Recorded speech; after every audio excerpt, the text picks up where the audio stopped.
Hello. Yo, first, how are you, my friend? I'm good. How are you? I've been better. I got a cold. I'm gonna have a slightly hoarse voice today. Sounds like a horse. Very horse. Right, I'm alright. You got the man flu. Yeah, it was the manliest of man flus. That's for sure. Yeah, Coming out the other side. It was like a massive, like, Vinnie Jones kind of juggernaut style man flu that turned up and was like, I'm the man flu, bitch, and punched me in the face Thursday morning. And I was like, oh no. But I've been battling it since. But sadly, today's the kind of like the first day I felt normal, which is good.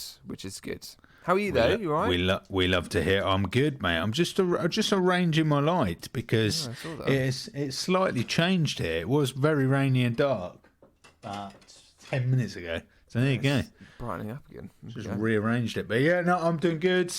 It feels really busy at the moment, actually. Yeah, it's quite intense. I think the word for me is intense at the moment. It has got intense. It is very accurate portrayal of our lives there, actually. I fundamentally agree. I couldn't say any more. Fundamentally agree there. Well, dear listener, I hope it's not intense for you. So welcome back to another podcast.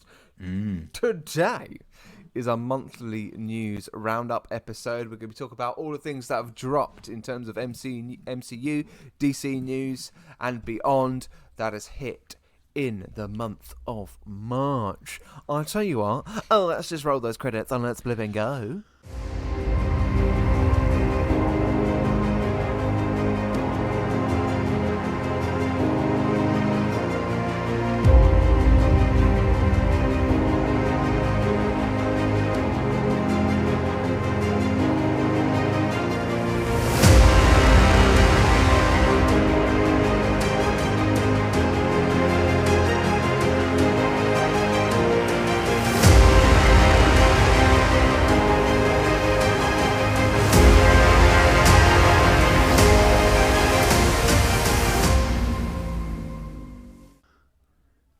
And there's those credits gone. Oh, that was sweet, sweet credits all up in my bones. Oh, my bones and toes. Yeah. Well, I can't wait. I'm just going to do that voice now. Yeah. Hello. I'm going to... Ooh, raspy voice, Soaky. What's going on in the news today first? Tell me all about the news. Christ. I wish I got warned.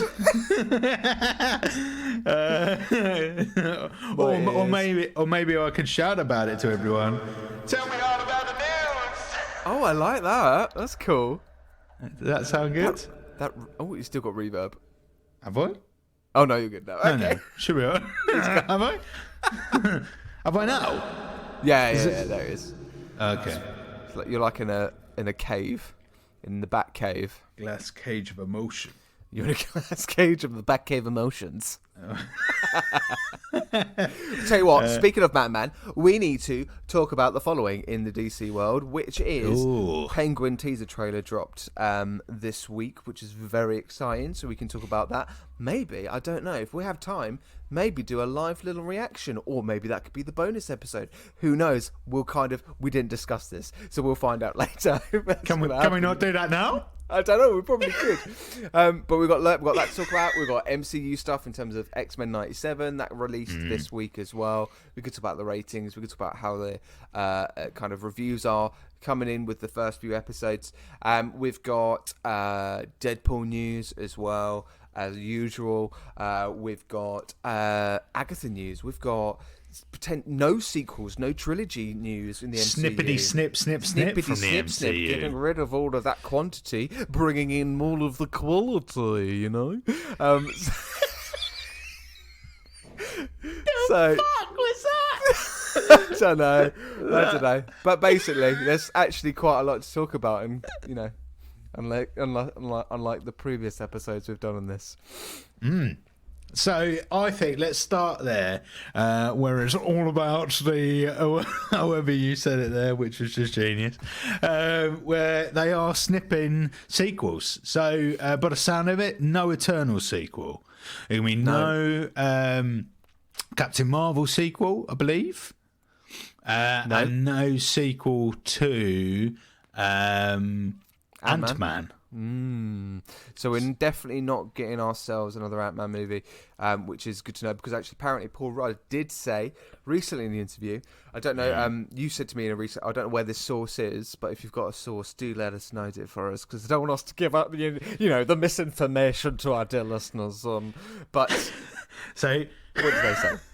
So Paul Rudd said during the round, so obviously Ghostbusters Frozen Empire has just come out, which I've heard awful things about. Apparently it's terrible. But basically whilst he was doing news rounds, he was claimed to be in the dark about his MCU future. He said, and I quote, "I have no idea, none whatsoever. That's always in their camp. We'll see. If they have ideas, and if that were to come about, then I guess we'll find out. I don't really know." Fine. Wow. I can kind of hear his voice being like, man, I don't know, like being quite despondent about it.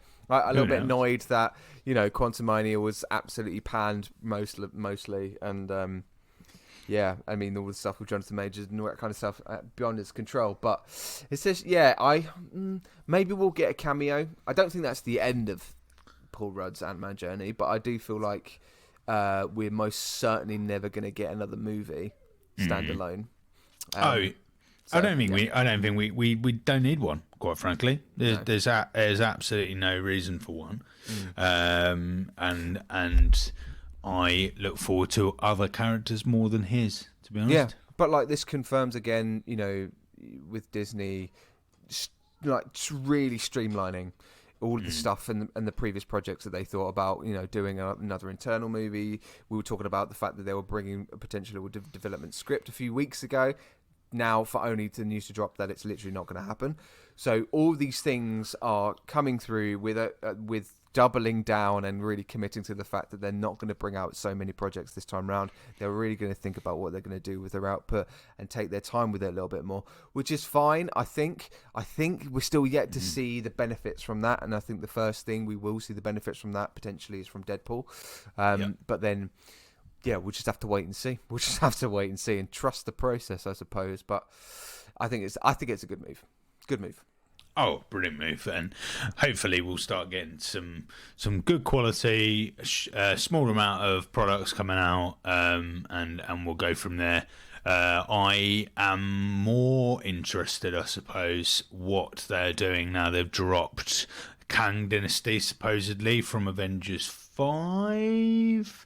Yeah, I mean, they've got rid of Kang Dynasty, haven't they? It's now Avengers 5, right? Yeah. So I'm very intrigued what that means, what we're going to do, or what they're going to do, rather. It's interesting how many years this has got left, I think. It's interesting how much weird, longer it's got. Because, we're getting to the point where there's new kids, like old teens, young adults, who are going to be starting to watch this, having very little idea what happened in 2008. Dare I say, getting soon to the point where people born in 2008 will start to watch this and be old enough to engage with it. So they won't have a clue what's happened for the first two phases of Marvel. So. We are obviously in a new generation with the MCU in terms of the output and who this is going to. I was in a toy shop, mate, like not 2 hours ago with the girls in town, and usually I do have vivid. By the way, memories. you don't have to say with the girls, mate. All right. I went in by myself with the intention of buying myself a toy. Yeah. No, I didn't, but I did go. But anyway, that's not the story. Sidetracked me. When I say, so for instance, in my early 20s, when I would happily go into a toy shop because I used to work for a certain company, and there would be nothing but MCU, Avengers, like things, DC, loads of superhero, products and stuff. And literally, it's kind of now just reverted to a little corner in an aisle, or it's kind of just now just with Funko Pops and stuff, and that's it. And even that's been expanded into other things in TV and film. It just feels like the output of movies and superheroes, particularly within movies and TV series, it's not as big as it used to be. It's not in this golden era. It is more quiet. Younger audiences aren't resonant with it as much anymore. They want to, watch Stranger Things and stuff. It is changed. It has changed. I wonder whether they're waiting for this new era to sort of kickstart. I wonder. It's a dark time. I unmuted myself just to cough there. That was a bit of a bad thing to do. Right. I agree. I'm very interested what happens. I think one of the biggest things for me was when me and Matt had our Comic-Con. We had a Comic-Con stall last October, and there was a lot of anime and that kind of world in regards to cosplay and stalls, and we kind of felt very much like standalone in our Avengers, our Marvel superhero approach. Don't know if you'd agree, Matt. But yeah, it kind of and that for me was an ignition of thought where I began to surmise that maybe Marvel might not be quite hitting the mainstream. You're 100% right. Like, when I went and saw Avengers Assemble, first Avengers movie, it was a packed out cinema in the middle of London, in the city of London. People were cosplaying. People were just buzzed. The vibe was absolutely massive. We knew we were all watching something absolutely huge. Endgame was the same thing, and that kept and was consistent throughout that whole kind of like 9-year period, whatever it was again. And now, like, we go and see these MCU movies, DC movies, mate. You're lucky to get half a filled audience. I think the only one that was full of this time was No Way Home. Yeah. Everything else is pretty sparse. And that was one hell of a film to go and watch. Seeing No Way Home when it was full and having like genuine people's like shock and feelings coming out to the foreground was amazing. But yeah, we're definitely at a stage where that is decreasing somewhat. Yeah, completely. But like, we've got to trust the process. Disney clearly doubling down on the fact they're getting rid of that quantity situation, delving into the quality. Bob Iger even said in an interview about kind of really making sure that the story, it's always about the stories, and less about kind of throwing all of this kind of content out. So they're very much doubling down on it. I hope it's reflected again, just from that story standpoint, but also from a visual aspect. They've got to redeem themselves with the time the visual artists need and deserve, and obviously post strikes as well, playing a huge effect in these products going forward, not just for the MCU, but for film and TV in general as a whole thing. It's a whole industry. Everything, and the way that we are consuming, and it does go as far as that, the way that we are consuming media has changed since 2012 when the first Avengers movie came out. It's all about streaming. It's less about really going into the movies unless it's a really pinnacle thing to go and watch, or you're going to watch something that's really experience-based, not just kind of casual. Now I want to say, it's moving into a bit of an unknown. This is what it must have been like for back in the 1920s when moving pictures happened. Yeah. Do you know what I mean? When the birth of cinema happened, like this newfangled piece of entertainment that we've never experienced before, like this whole AI journey that we're all going through as a civilization, and the way that we're consuming that, and the way that's being kind of worked into the entertainment industry, and like we are at this potential new technology, new age of consuming things, which is a bit weird. I don't know. So and we're of that generation where we're going to be we will be the people that push back from it. Yeah, because we know what it was like before. Yeah, 100%. Well, I think we've said everything we could possibly say about that large discussion there. That was very deep. So yeah, we're going to cut the sequels. We're interested what's going to happen next. As you can hear in the background, Matt's on childcare duties, bless him. So we talked about that, about sequels being cut. Now, we've also had a bit of not really news, but speculation about Deadpool and Wolverine, about any upcoming trailer. So we've had the initial trailer, which was hugely successful, very interesting. Yeah. I'm hugely intrigued by it. But apparently, the next trailer it will probably be ready by May. So Trailer Track have said that they believe the second Deadpool and Wolverine trailer will be with us in early May, which will be in time to screen in front of Kingdom of the Planet of the Apes when it hits theatres later that month. Now, as a side comment, I cannot wait for Kingdom of the Planet of the Apes. Planet of the Apes, I think that those films are the finest movies of our time. I think they're brilliantly made movies. But yeah, we're going to get a second Deadpool and Wolverine. And hopefully will be like a full trailer. Full trailers give us a much better idea of what to expect from the threequel. We're also spotlighting at least a couple more big reveals. We're waiting for all the big reveals. We're waiting for a bit of Wolverine, a bit of everything. Yeah, according to the Scooper. Never heard of those. Scooper. Providing all the scoops for everybody. Scoops. From Daniel Richman, which may shed some light on this new multiverse concept. So apparently Deadpool and Wolverine will introduce something known as the Anchor.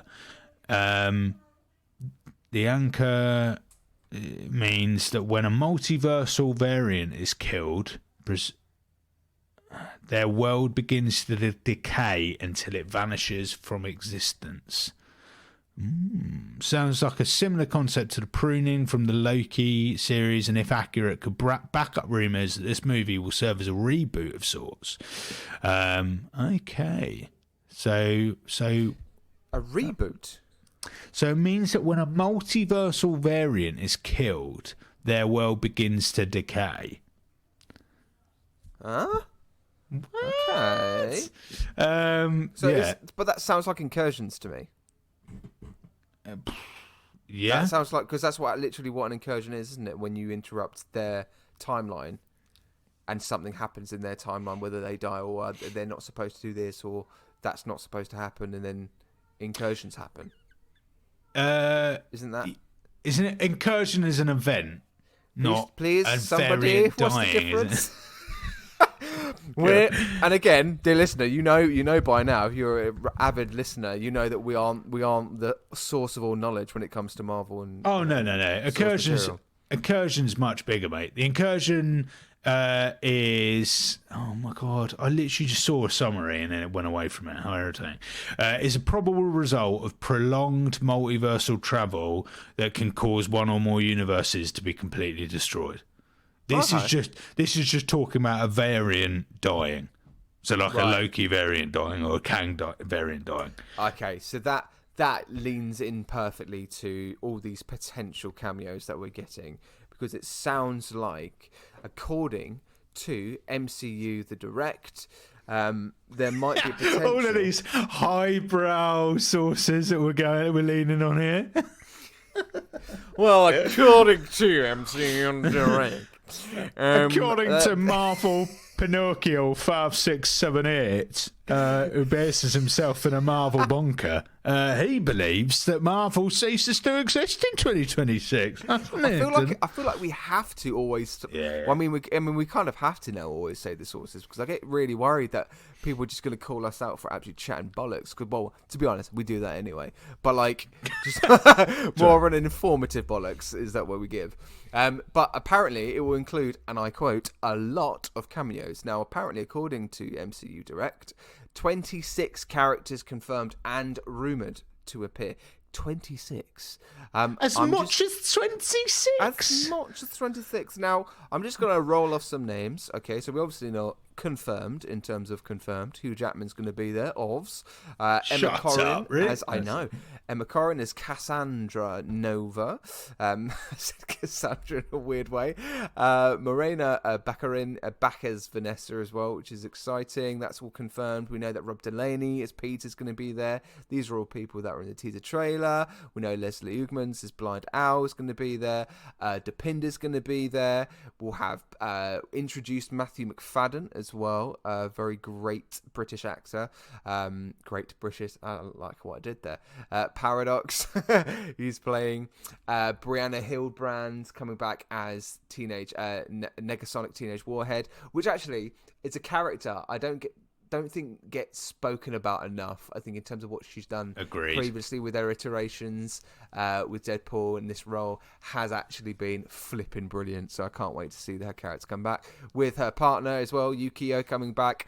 That's all there. Colossus is there. But okay, let's go further into...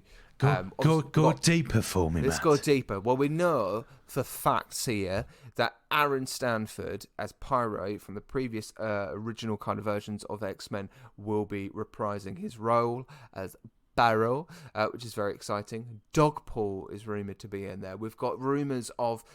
It's rumours slightly confirmed as well. Jennifer Gardner as Elektra from the Daredevil movie being reprised. Sabretooth, who was played by... I think it's played by... I can't remember the name now. But in a Sabretooth might be back in it as well. Toad we might have X-23, which is heavily rumoured, almost confirmed, as Daphne Keane reprising her role from Logan movie. Do we think Patrick Stewart's going to turn up? Not being confirmed, but there's rumours out there. Ian McKellen, potentially. Halle Berry, Storm, potentially. Jean Grey as Famke Janssen, potentially.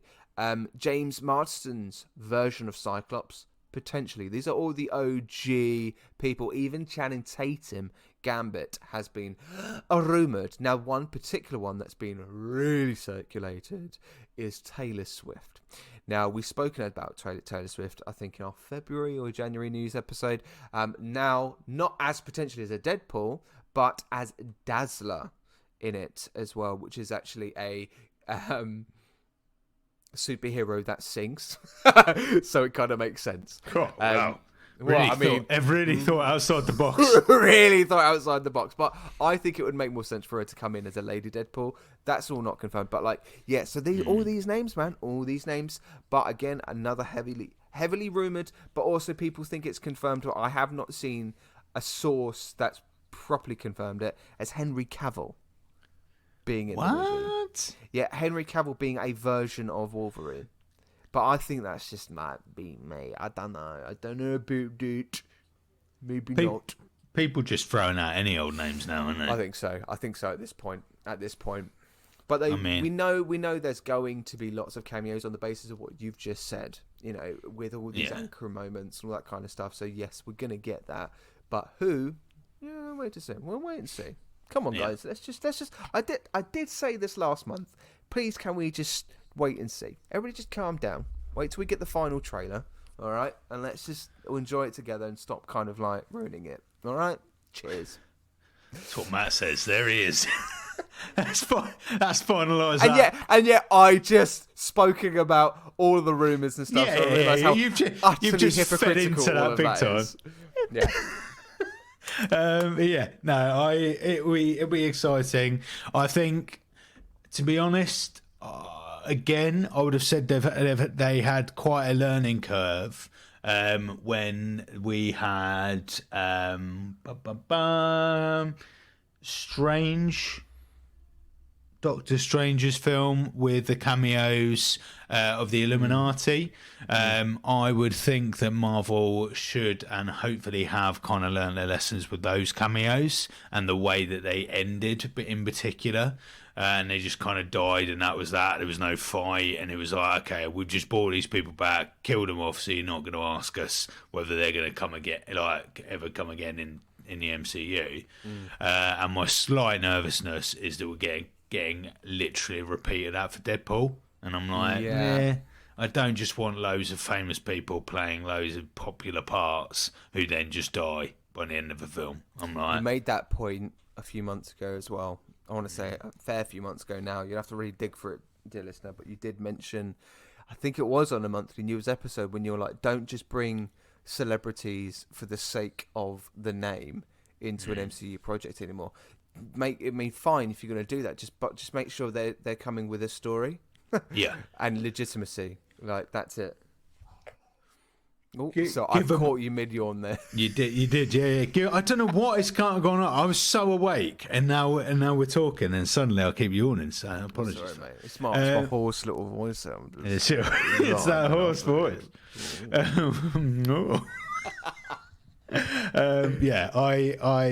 I think,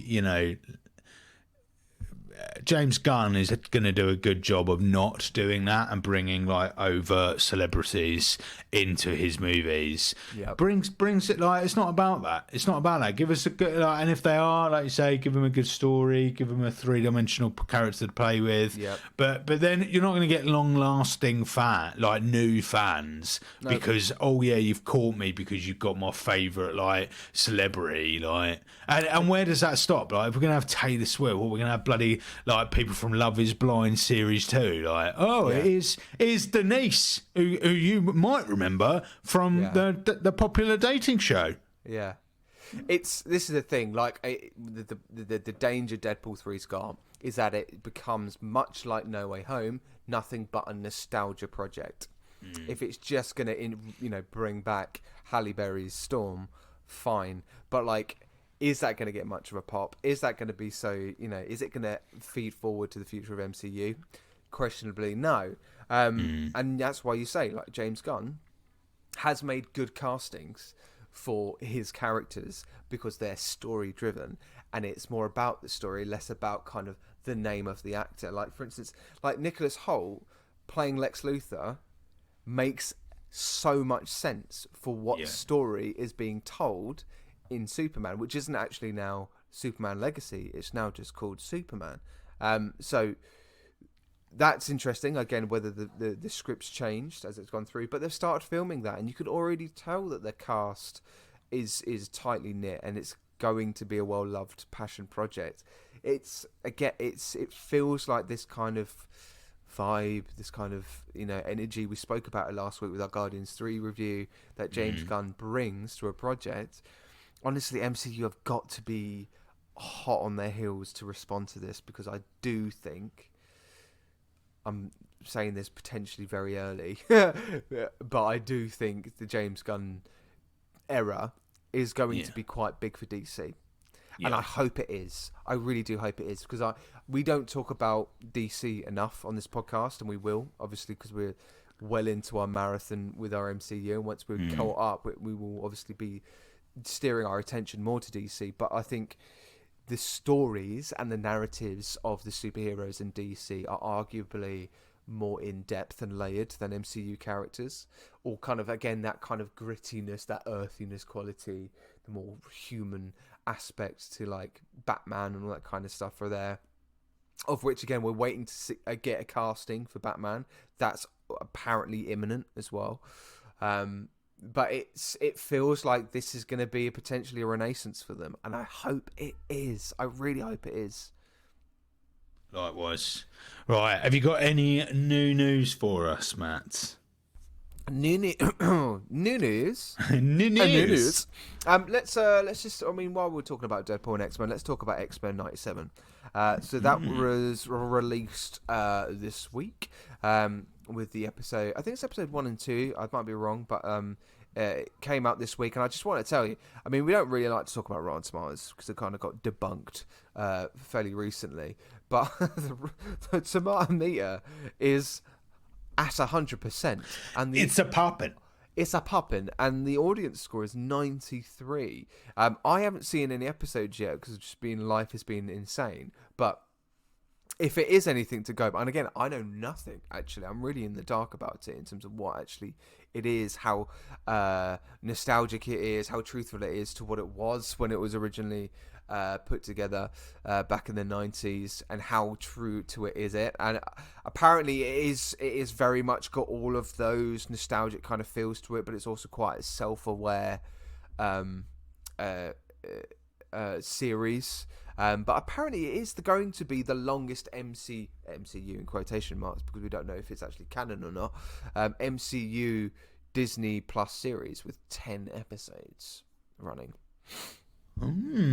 So I have read that it isn't canon to the wider MCU, so we'll be alone there. But it is, it's fascinating to see how good it's done. It might be something for us to go and watch in the future. I might give the first episode a go and see what I think. Yeah. I think in terms of like reviews, I'm just going to pick one out from absolute thin air here. Oh, there we go. Let's go for a review here. This is by Tanner Rahl. It's X-Men '97 is great so far. I was worried it would be woke, corny, or something in between. Instead, it's funny, witty, and each of the characters bring their own individualized personality that makes you appreciate them equally. It's 4 out of 5 stars there. I think that's exactly the right pitch as well. I think between it, because it's got to be nostalgic because of the fact that it's X-Men '97, and I think there was a huge outcry for this. I think this is again something that's in response to fan service as well. But yeah, I mean, we can't really talk about it too much because we haven't seen it. So maybe that should be another episode, mate. maybe it damn should. We'll do a little X-Men episode.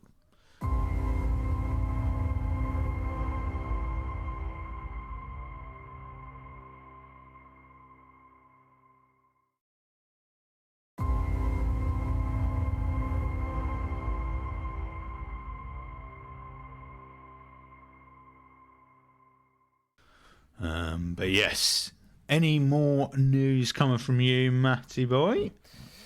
Any more news? I should have got the tab ready before saying there is more news. This is a totally random question for you, Matt. Whilst you're doing that, So we know that there's quite a lot of turbulence between Marvel and Sony in regards to Spider-Man 4. Yeah. What movie? And we have talked about it before, but what movie would you like to see from the Spider-Man 4? I mean, I think it's an opportunity to introduce Miles Morales and say goodbye to not to goodbye, just a kind of signing off with Tom Holland's iterations. I think going beyond 4 movies is a difficult thing for one actor to do, unless you're James Bond or Chris Hemsworth. It's one of those things. I think Tom Holland, for the sake of his career, will want to go, this will be my last one.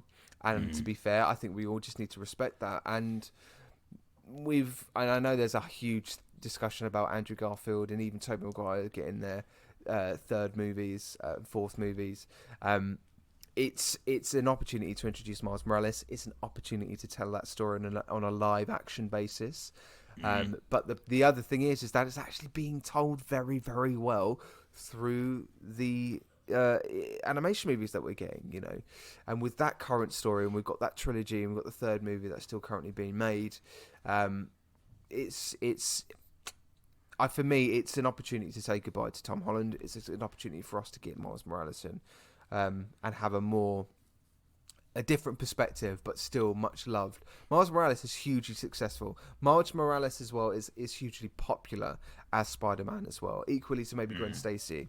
So I think we just got to embrace it. Go forward with it. Let's see that happen. Absolutely agree. I would like, never going to happen, but I would quite like how ambitious it would be if they bill it as a Spider-Man 4 movie. And then have Tom Holland's Spider-Man die in the hands of Venom before the opening credits. So when you have like 10 minutes maybe sometimes at a push before you actually get a credit scene.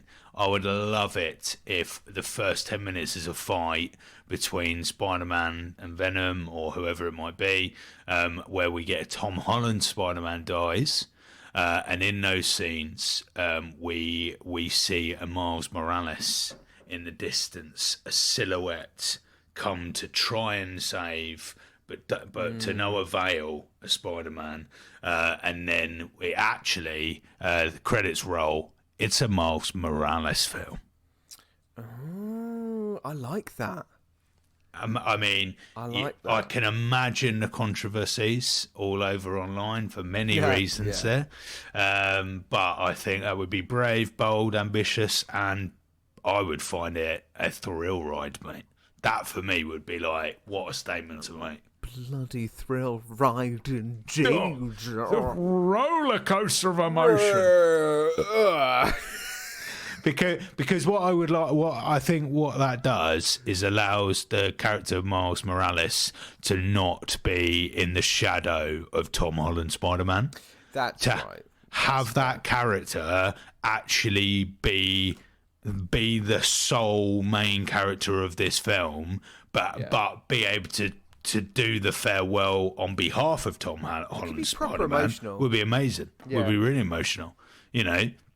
We've literally seen Tom Holland grow up to an adult, like literally in real time, and that is the quintessential kind of foundation of what the journey of Spider-Man is, from going a high school kid to being an adult, like as Spider-Man as well. So seeing that payoff, I think, is absolutely integral. I think I'm 100% with you, man. 100%. Marvel, listen up. Spider-Man 4, Miles Morales, make it happen. Yeah, true that. I finally got the tab up that I needed to when you asked me with that very awkward pause about any more news. Agatha has yet again gone through another name change. So according to... Not another one? Not another one? Not another one? That is brilliant. Perfect meme. Well done. Proud of you. So according to the Economic Times, it's just in an article. So Marvel Studios spin-off series from WandaVision, previously known as various titles including Agatha Coven of Chaos and House of Harkness, and I think there was another one as well between there, has undergone another surprising name change, which is now simply titled Agatha. This might shed a little bit light in terms of what actually is going to be told in terms of the story, but in terms of what it gives in the article, the light it gives is very, very small, a very tiny light. It feels like that I think they were going to try and move into something that was a little bit more kind of Wanda, House of M kind of story that's a little bit more kind of leaning in towards Agatha Harkness's journey. Obviously, things going on with Elizabeth Olsen are still quite up in the air. They're very much just focusing on this character's journey. Now, I'm interested to see whether she has a life after this series in terms of this character. I would argue maybe not. Again, if we're getting rid of sequels with Captain Marvel, well then I don't know how much of a place Agatha will have in the MCU. But who knows? We'll wait and see. But yeah, just simply Agatha. Didn't you say someone else earlier had done, like, we've changed the name to just the name of the character? That would be Avengers 5, my friend. That's so Kang it. Dynasty is gone. It's just now Avengers 5. Ah. Which, again, confirms your theory, almost. Confirms my theory. Oh, yeah. No Kang anymore. No Kang anymore. I'm really looking forward to Agatha. I think it'll be really great. I love the character Agatha in WandaVision. I feel like that is a strong enough character for her own series. But I equally agree with you. I think this should just be a standalone series on its own. Job done. Like, don't try and interweave anyone else in. Don't try and interweave her into anything else. I think just have this series as hopefully a really strong series and leave it at that. I'm really hoping that we've got Sacha Baron Cohen as the villain. You want Mephisto in, don't you? But that's Mephisto. Super quiet at the moment. It's really quiet. There was a lot of news about us. There was a period of time where Sacha Baron Cohen was being cast into like numerous roles. So he definitely had an audition for something at the House of Mouse, and that still hasn't materialised as to what he may have been cast in, or he had an audition and that got leaked and he didn't actually ever get a part. That could be something that's happened there, but could have been that. He has, but in general, Sacha, and if you don't know who I'm talking about, you'll probably have heard of Borat or Bruno. Sacha Baron Cohen. He's a great. I think he's great. I think he's really good. He's quite a very political, Anyway, good brain on him, and I'm looking forward to seeing him in some Marvel property. He's been really quiet recently, and for me that either means that we are waiting for an update from Marvel that he's going to take on a pretty big character, which Mephisto would be. And you could argue that actually Mephisto could be interwoven into other Avengers properties more so than Agatha could be. But I don't know, or he's doing his own thing, and because things like Bruno and Borat take years because he has to get the security, he has to get, they can't reveal that they're filming for anything like that. But yeah. And so Sacha's got his family are exceptional. Do you know about his brother? No. So his brother is like a doctor of like one of the highest doctors of autism, like really like really well known. Can't remember what his name. Yeah, really well known guy for like in the world of psychology and autism. Yeah. Nice. Love Sacha Baron Cohen. We'll have to wait and see. I mean, I'm hoping we will, because that information got leaked a long time ago in the Rumourville. So if it does happen, it'll be quite a nice surprise, because it was quite a buzzy piece of art, journalistic kind of stuff for people in the MCU news world a few years ago. But yeah, I tell you what, dear listener, we're going to talk about one last bit of news, and the news is going to be a live reaction to the teaser trailer of DC's Penguin. Matt Reeves giving us something a little bit different this time. So let's have a little break here while we set that up. All right? See you in a second. Whoa. Okay, right. I think it's time for us to have a look at this little teaser trailer. So the Penguin teaser trailer has dropped this week in the DC. Now, this is obviously going to be a direct response to The Batman, which is Robert Pattinson's version, Matt Reeves. It was a great movie. I mean, a lot of people loved it, but some people thought it was okay. Not bad, but okay. So I'll tell you what, let's have a look at this. Well, you haven't seen this trailer, so this is the first time watching it. But I did, last night, put a little Instagram story up. And we got some comments back on thoughts on this before we watch it ourselves. So Charcuterie actually commented twice, and she said, why? And then elaborated with, feels like an old mob show with Batman IP to try and sell it more. Meh. Interesting. So not too positive. Eric Thorpe Reviews gave us some fire emojis. So you can only imagine that's really good, or it's on fire. and he's sending us a warning. The meandering movie pod. What meandering? Meandering. Oh, the meandering movie pod. That's a great name. Sorry, that's my dyslexia, everybody. Just trying to trick me. Makes us fizz on all the right places. Oh, I like that. Oh, well, they're a they're a word's worth of a podcast. I love it. I'll be sharing those in a minute. But yeah, thanks for your comments there. Let's not delay. Let's go and. So we're going to watch this now. I can't guarantee that this will make the actual podcast. So you might hear me say this little amble, and then we might move on really dramatically, because I don't think this audio is going to go through. However, on YouTube and all of our video areas, we're just trying it out. We'll try it out. So here we go. Or we'll see you in a sec. Bye bye.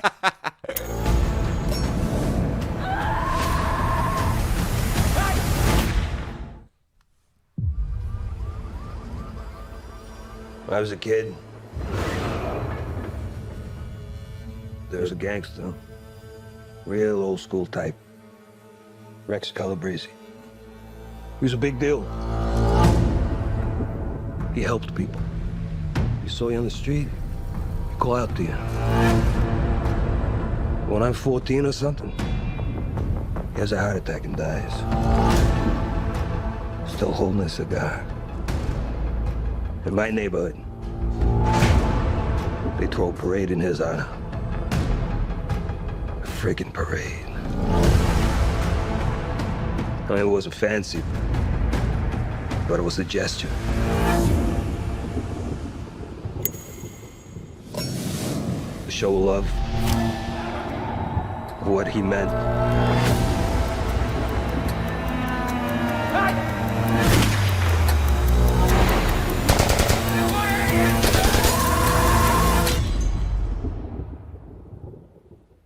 Can you imagine to be remembered like that?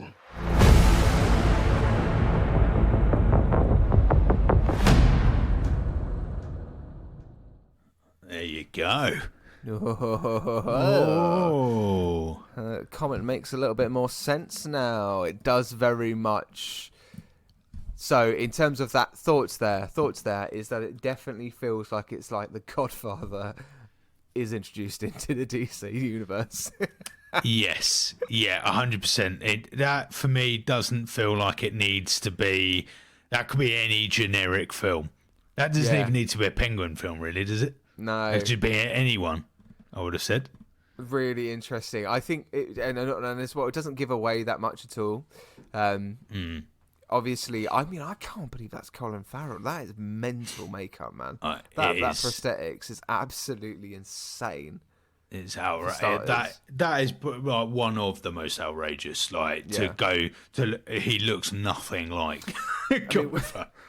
When he was cast and then introduced in the movie in the Batman, I was like, that could have been anyone that looked like that character.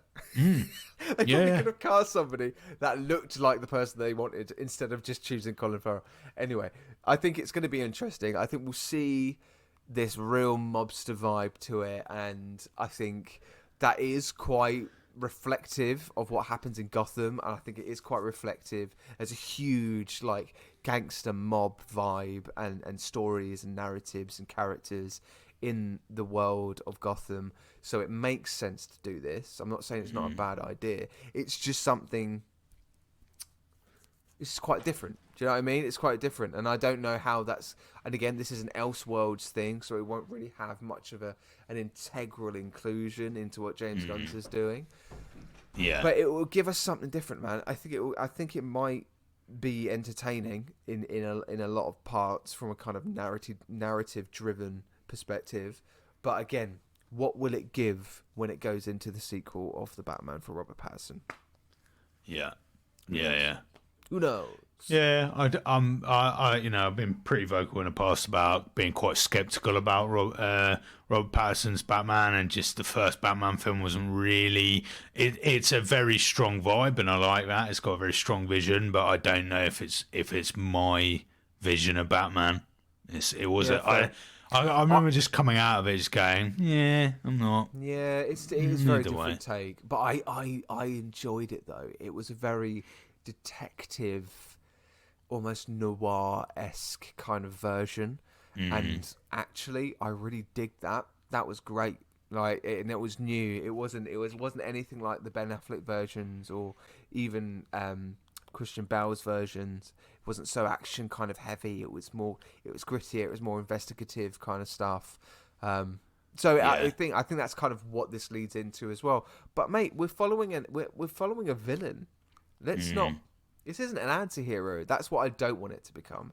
Again, I think I had this issue with quite a lot of characters that we've spoken about recently in Phase 4. The Penguin is notoriously a villain, and we're following his story. So I hope it's stuck to that, and it's not like, he's a vigilante, he's an anti-hero. It's like, he's not really though, is he? So we'll have to wait and see. Exactamundo, I agree. I'm interested though. It's another film. It makes me realise, right? We haven't been to the cinema for ages, man. We haven't actually gone and watched a film since the Marvels. Since the Marvels, mate. Yeah, because we were going to see Madam Web, and then a lot of online heat made me not want to spend like 15 quid on a ticket to go and see that, to be quite honest. So yeah, and that's quite funny how that's not rushed to streaming platforms, is it? No. Apparently, Sydney Sweeney was like, I wasn't really bothered. She was like, I just wanted it. I was just in there for the ride. It's really funny because Sydney Sweeney did a complete a complete U-turn, because in one interview quite early on, she was like, "Oh, it's great to be part of the MCU," and then people were like, "Whoa, madam, you're not part of the MCU, mate. That is not. Mate. That's just this." And then literally her most recent one is, "Wow, I'm just an actor. I just acted in it." It's just like how quickly you can go from being like, "This is great," to I'll do any of these any day. What, Madam Who? Yeah, no, me? No. That was a couple of days filming, I think. What, in all scenes? No, that wasn't me. That was... It's like how quickly she rolled that one back with her agent. Let's forget that. Let's keep with the other casts. Yeah, Euphoria, that did really well. Let's keep chatting about that. Or White Lotus, that was good and all. Have you ever seen White Lotus? I haven't, but I didn't know Sydney Sweeney had a real thick Essex accent. Yes. Was it Essex? Yeah. I'm joking because... I'm joking because your impression of her, that went so incredibly over your head. Because I was genuinely like, because I know she plays a completely different character in White Lotus. So I was like, oh was it Essex? No, she does play an American. That is so funny. I was like, does she play an Essex accent? Totally didn't get the joke you were trying to make there. I can only apologise. That fell so far under your radar. It was not even a blip. Oh no! But you need to go and watch White Lotus, mate, because that is, if you as an actor, that is it's like watching a play, magnificent play, a magnificent play, a magnificent play. The subtext is amazing. It's like watching a Pinter on TV. That's what it's like. Yeah. Pauses. Yeah, this is what people do when they go to the theatre. They sound like this. Fantastic. That voice is incredible. Thank you. That's an incredible voice. What happens when you have a hoarse voice? I like to embrace the hoarseness when I've got a bit of a cold. And you can find Matt playing the role of the Grinch at the Hammersmith Apollo. I'm just using this platform to see if I can just get a gig on a voiceover, really. Has that happened yet? No. So, well, you never know. I'll keep going with this one. So, I think we need to stop there. What was your first gig, Matt? Durex condoms. Had a great time. It was a hell of a voiceover. I nearly pulled out at the last second, but all right, mate. Johnny had a hoarse voice, so Johnny got his Johnny and gave it some welly.